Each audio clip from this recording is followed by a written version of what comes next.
নমস্কার বন্ধুরা, welcome to আরকে sports. আশা করি তোমরা সবাই সুস্থ ও ভালো আছো।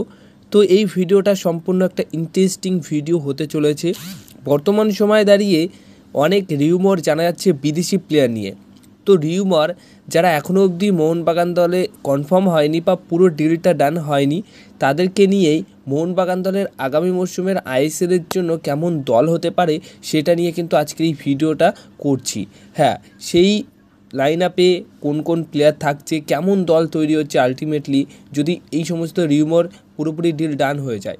তো এখনও অবধি তো রিউমারই রয়েছে, বাট পরবর্তী সময়ে যদি ডিল ডান হয় তাহলে কেমন হতে পারে লাইন আপ, সেটা নিয়েই কিন্তু আজকে এই ভিডিওতে কথা বলবো। তো মোহনবাগান দল আগামী মরশুমের জন্য দুর্দান্ত দল তৈরি করছে। হ্যাঁ, অবশ্যই এএফসি চ্যাম্পিয়ন্স লিগের জন্য তো দুর্দান্ত দল তৈরি করছে।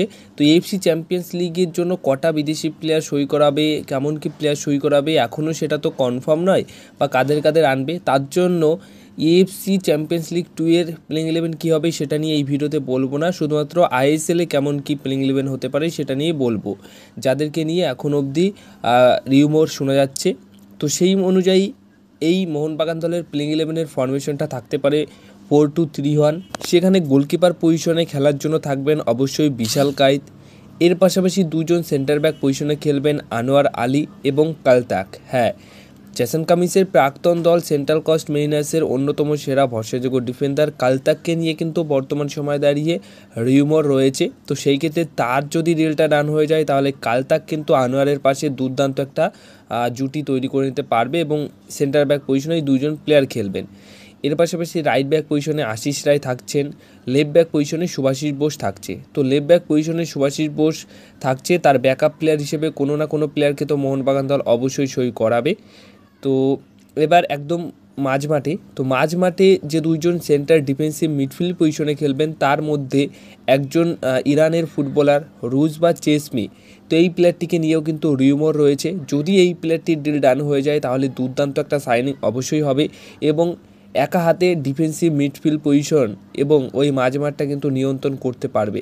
তাই রুজ বা চেসমি তিনি তো থাকছেন, এবার তার পাশেই অ্যাজ এ ইন্ডিয়ান প্লেয়ার হিসেবে খেলার জন্য থাকবেন অনিরুদ্ধ থাপা কিংবা অভিষেক সূর্যবংশীর মধ্যে যে কোনো একজন। এবার একজন অ্যাটাকিং মিডফিল্ড পজিশনে খেলবেন দিমিত্রি পেট্রাটাস। এখানে হুগো বোমসের অপশনও থাকছে, হুগো বোমস রিজার্ভ থাকছে, আর ফার্স্ট প্লেইং 11-এ দিমিত্রি পেট্রাটাস অবশ্যই প্রথম থেকে শুরু করবেন, কারণ দিমিত্রি পেট্রাটাসের অবদান প্রতিটা ম্যাচেই খুব ভালোভাবেই থাকে। সব সময় গোল করানোর জন্য ছটপট করে, ডিফেন্সেও যথেষ্ট সাহায্য করে এবং তিনি ফ্রি কিক স্পেশালিস্ট। মোহনবাগান দলে একমাত্র তিনিই আছেন যে কিনা ভালো ফ্রি কিক নেয়, আর হুগো বোমস সেই জায়গাতে ফ্রি কিক নিতে পারে না, কিন্তু হুগো বোমসও রং বদলে দিতে পারে ম্যাচের।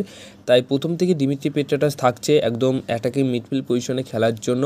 এবার লেফট উইঙ্গার পজিশন যেটা রয়েছে সেটা এই বছর আমরা দেখেছি ম্যাক্সিমাম টাইমে মানবীর এবং লিস্টন কুলাসোকে খেলতে, মানে লেফট উইঙ্গারে লিস্টন কুলাসোই বেশি খেলেছে।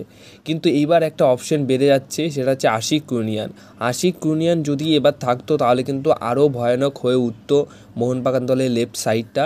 কিন্তু এই বছর তিনি চোটের জন্য খেলতে পেরেছিল না, কিন্তু আগামী বছর খেলছে। হ্যাঁ, প্রথম থেকে শুরু করবে। আমার মনে হয় আশিক কুনিয়ান আসলে লিস্টনের আগে প্রথম থেকেই শুরু করবে, তাই লিস্টনের আগে আশিক কুনিয়ান থাকবে এবং লিস্টন ব্যাকআপ প্লেয়ার হিসেবে থাকবে।